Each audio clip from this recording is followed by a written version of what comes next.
You say the BCCI made money, but they also lost $80 million as a result of the television deal you allowed Sony and WGS Mauritius to make, which was a very, very costly thing. Again, I think people don't, and it's good to throw numbers like 80 million into the air.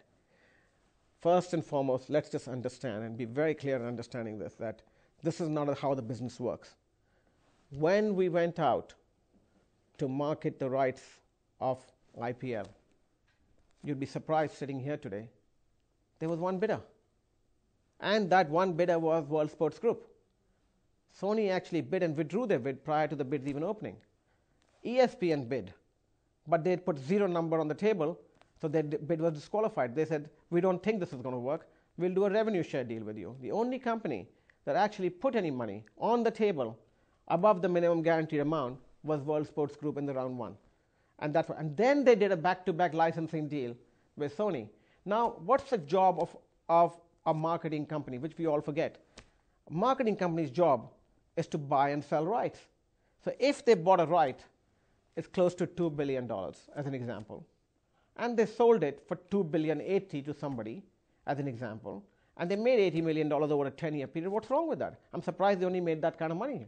So first and foremost, somebody came out there, took a risk, believed in the product, and of course, if we had failed, the BCCI would be sitting out there and saying, oh, we have locked in our money, and the World Sports Group would be going back crying and saying they've lost a lot of money.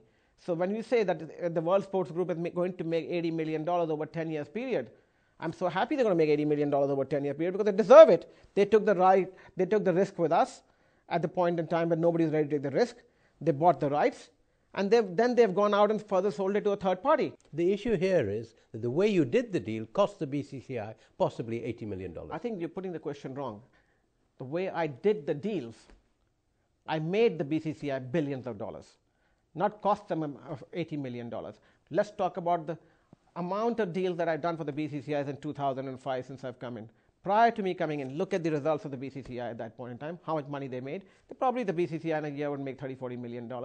To what I changed the marketing structure, I changed the way we did business, where the BCCI today, if you look at it, has locked in contracts over $6 or $7 billion going forward. Now, this was done because of my learnings that I had in my previous jobs, whether it was at Disney or with ESPN, and I looked at where the value lay.